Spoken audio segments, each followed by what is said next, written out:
পত্রিকায় আমি দেখলাম, আমি তো গতকাল রাত পর্যন্ত চিনেছিলাম, পত্রিকায় দেখলাম আটকের কথা শুনে সে চোখ খুলতে পারছিলাম।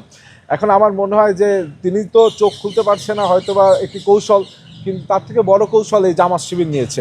তারা অন্যায় দেখেও তারা অন্ধ, মানে তারা একজন সুস্থ স্বাভাবিক মানুষ হয়ে তারা নিজেদেরকে অন্ধের পরিচয় দিচ্ছে, যে তারা কিছুই দেখছে না, তারা অন্যায়কে ন্যায় বলছে, ন্যায়কে অন্যায় বলছে। এইখান থেকে বেরিয়ে এসে আমার মনে হয় যে তারা কুরআনের ভাষায় সুম্মুন বুকমুন, অর্থাৎ অন্ধ বোবা বধির না হয়ে তাদের স্বাভাবিক, আল্লাহ রাব্বুল আলামিন স্বাভাবিকভাবে পাঠিয়েছে, এই স্বাভাবিক মানুষ হিসেবে তাদের সব কিছু দেখা উচিত। কিছু হলে আজকে আপনারা এখানে কথা বলছেন, উপর দিয়ে একটা নারকেল পড়লে যা জামাত শিবির থাকলে বলবে এটা বিএনপি ফেলছে। কারণ আপনারা দেখলেন একটা অত্যন্ত যুগোপযোগী অন্তর্ভুক্তিমূলক একটি বাজেট বিএনপি সরকার দিল, সেই বাজেট প্রকাশ পেয়ে পারলো না, সাথে সাথে তারা মিছিল বের করেছে। সব মশার বিরুদ্ধে সুরক্ষা দিতে এলো বসুন্ধরা এক্সট্রিম অ্যারোসল, মশার বিরুদ্ধে এক্সট্রিম সুরক্ষা। সেই বাজেটে কি আছে? সেই বাজেটে আমরা দেখতে পেয়েছি মোটা অক্ষরে যেটা, যে অ্যালকোহলের দাম বৃদ্ধি পেয়েছে, আপনার সিগারেটসের দাম বৃদ্ধি পেয়েছে, এছাড়াও আপনার বিভিন্ন ধরনের যেগুলো আপনার বিলাসী সামগ্রী রয়েছে সেগুলো বৃদ্ধি পেয়েছে। সেইগুলোর প্রতিবাদে আমরা দেখলাম তারা বাজেটের প্রতিবাদে মিছিল করেছে। সেই বাজেট তো এইগুলোর বার্তা বহন করছে, তাহলে কি তারা এগুলোর বিরুদ্ধে?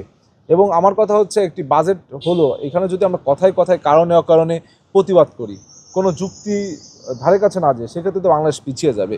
তাহলে কি আমরা তো এটাই ধরে নিব যে ৭১ তারা যেমন বাংলাদেশকে পিছিয়ে নিতে চেয়েছিল, ঠিক একইভাবে ২৪শে গণ অভ্যুত্থানের পরে, জুলাই আগস্ট গণ অভ্যুত্থানে এত মানুষের রক্তে যাওয়ার পর, গত ১৭ বছর এত মানুষ গুম খুনের পরে আজকে যে একটি গণতান্ত্রিক সরকার প্রতিষ্ঠা হয়েছে, সেই সরকারকে যদি তারা বারংবার অসহযোগিতা করে, একটি ছেলে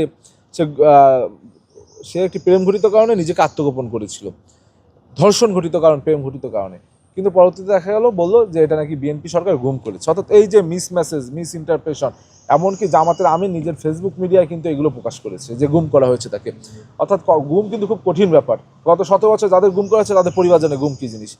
সুতরাং এই যে মিথ্যাচারিতা, এখান থেকে জামাত শিবিরের উচিত বেরিয়ে আসা এবং একটি সুস্থ সুন্দর একটি গণতান্ত্রিক বাংলাদেশ যে বিনির্মাণ হয়েছে, এই বিনির্মাণের যেন যাত্রা কখনো অব্যাহত না হয়, সেক্ষেত্রে তাদের সহযোগিতা।